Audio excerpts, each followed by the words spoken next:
If you will, talk about techniques for landing on an incline or a declined landing zone. Good one. Good topic. Yeah. I found myself in that position here recently. Yeah. And noticed I struggled a little bit with, my picture of where I'm trying to learn my picture of landing. And now it's changed because of that slight incline. Yeah. Oh, yeah. No, especially when it's a hill. I've got one from the last course where the ground came up and the guy flared low because of it, because he was looking over here and the ground was creeping up faster than he expected from underneath. So, I mean, the first rule is you do your best not to land into the hill. And if you have to land into the hill for extenuating circumstances, you flare kind of sharply to make the canopy actually climb up the hill. And it'll do it up to a point, I mean, too steep and you're just going to face plant. Downhill's tricky as well. So basically you flare softer, but it's likely to end up, kind of tumbling kind of a landing, almost like a downwinder. And what typically happens is people flare and gain altitude relative to the earth. Even though they might have done a soft flare, they're still separating from the planet. And so I normally would recommend to go across the hill for both of those reasons, especially if it's really serious, in terms of the incline. Because any given slope will have a line that goes across it that's pretty linear. I mean, unless it's really complex terrain, there would be a path across that hill that's not bad.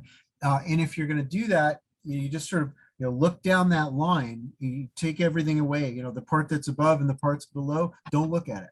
Just look down your line and fly your parachute as if you are landing on flat ground. But when you land, don't run it out like this. Run it out like this. Right. So 1 foot in front of the other, so you don't have a high leg and a low leg. You stumble and then you're tumbling down the mountain. And so it's the same thing we teach in mountaineering. So if you're doing a long traverse, across a hill, you walk like a geisha girl with 1 foot in front of the other, and then it's a lot more stable. But there certainly are times where you kind of have, the wind line is going like this and the slope is going like that, and you kind of have to choose a little bit. And I would rather personally take the line that goes across the hill and still be a little crosswind than pick the into the wind line where I might be going downhill or uphill, having done this a few times. But yeah, you have to, just on final approach, open up your visual field from that kind of narrow focus to the bigger picture of, I have options, right? I don't have to necessarily follow the wind line. I don't necessarily have to follow the hill exactly.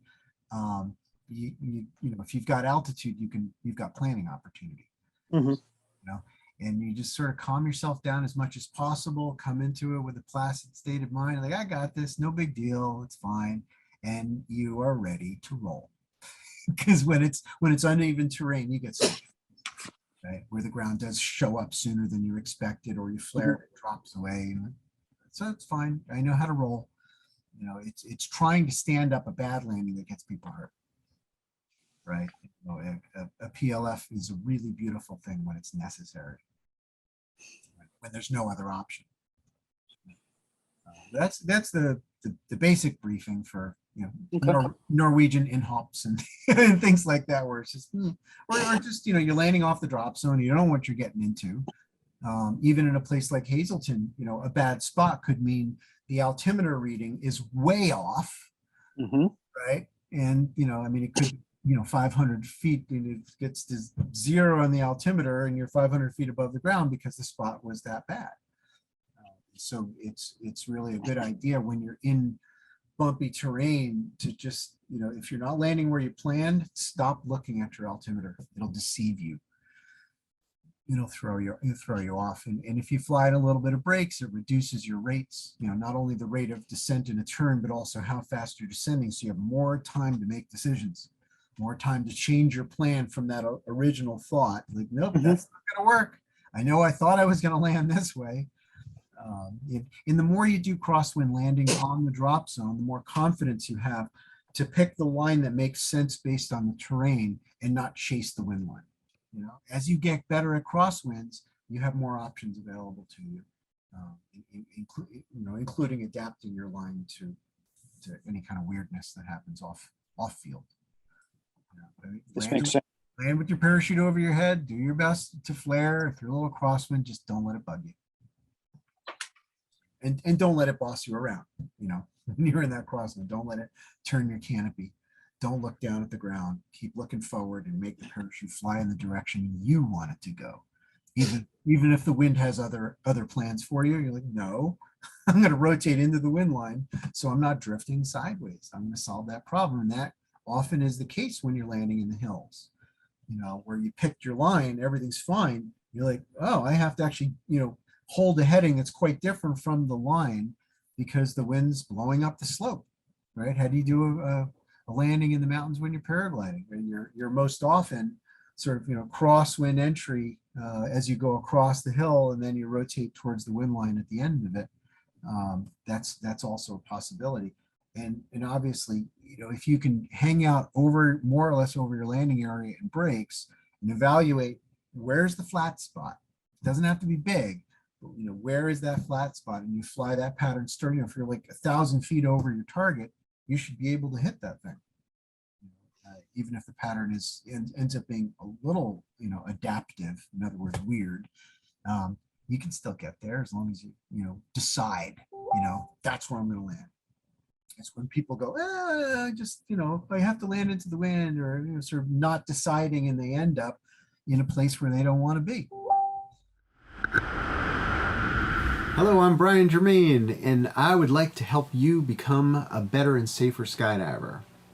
There's a lot of information that needs to be assimilated, and going to the drop zone is but one way to get that information. As a matter of fact, it may not be the best way, depending on who's teaching you and how much time they have to dedicate to your training. You may or may not get all the information that you need in order to get through the experience safely and get through your ultimate graduation to become an A-licensed skydiver. And so as a jumper over, well, gosh, I don't know precisely how many jumps I've got, but it's over 15,000, and approximately 35 years of jumping out of planes, I've put together quite a bit of understanding, not the whole story, but quite a bit of understanding on the topic.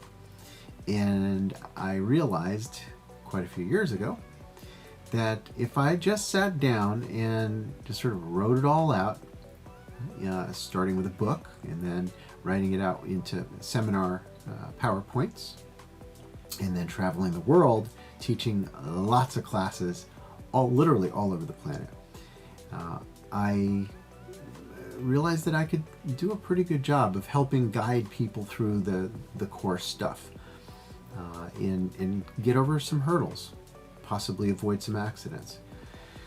And so what I introduce to you today is something I created called Parachute Flight Safety. It's a video series that is 8 hours long, and we tack on some extra materials on top of the existing 7 different programs, going from the very basic information about how parachutes fly, structure and function kind of topics, all the way up through more advanced accuracy concepts and navigational concepts, and the kind of stuff that you're going to need to know. And you'll get all this information, or almost all of it, if you hang it at the drop zone all the time for the next several months. But some of you haven't even gone to the drop zone yet, and you're just sort of thinking about it. And that's the perfect time to start, right here at home. You can start down this very long path of becoming a skydiver by studying, by learning. And this has not been done before, at least to my knowledge, where now we've got tests, and we've got loads of videos that fit in with those tests, and you take the test and you go, oh wow, I didn't get all those questions right. Fine. Gravity doesn't grade on a curve, so I need to know all of it, and there's a time code in each of these tests where you can go back and find out in the video, not just specifically what the answer was, but what you really need to know to be able to get kind of get that information deeply assimilated in your mind, because things happen fast up there and surprises do occur. The experiences that I've had have blown my mind, where I thought for sure I kind of had an understanding of it, and then boom, there's something like, didn't think of that one. Didn't know that could happen. So that's why I do what I do. All these hours that I've spent talking to video cameras and talking in live video conferences with folks all over the world, individuals, groups, sometimes very large groups. This information seems to be really helping people. And some of you are going to be enjoying this stuff as instructors. You're going to be learning from the material that I put together so that you can teach your students better. And I think that's great. That's one of my favorite aspects of teaching is, as I say, teach the teacher stuff. And I've done that in many, many countries where they gather together all the instructors from that country, and I teach them how to teach parachute flight better, because that's really the hard part. There's lots of folks that will teach you how to fly your body in free fall. You just go to the wind tunnel, and there are amazing people who can really refine your skills in how to fly. But once the parachute's open, it gets complicated. And so that's where a guy like me comes in. All these years of designing and building parachutes and testing them out, many, many hundreds of different prototypes that I've built and tested and learned from. And so you're going to get the benefit of that information and of the empirical analysis of data that I've kind of drawn some conclusions that are different, that are distinct from what is normally taught, closer to the truth of what's actually happening, because I prefer to attack all this stuff from the perspective of science, of what is true, gleaned through actual tests, numbers, experiments, instruments, and separating out the confounding variables, so that we're not dealing in opinions, we're dealing in facts. So I hope that you take a close look at what we've got here in the Parachute Flight Safety video series on Adventure Wisdom. You can stream it, you can download it, you can even get a flash drive in the mail along with my book, which I think you'll find is very, very helpful as a companion to this program. It's called The Parachute and Its Pilot. People seem to really like it.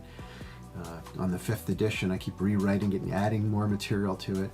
As I continue to add more videos to the Adventure Wisdom, the library that's going to help you become safer. I know that I can't help everybody avoid every hiccup in this sport, but with enough effort on your part, I think you'll be able to get through this in a way that is pretty smooth, that you're able to get over that initial hump where you've got the information deficit and you don't really know what to do in every scenario. But if you fortify yourself with information, skydiving is very doable. It's a very reasonable thing to do, and it is absolutely worth it. Best thing I've ever done. So join me, Parachute Flight Safety. I'll see you there. As long as you're having fun, well, do everything. So what do you choose?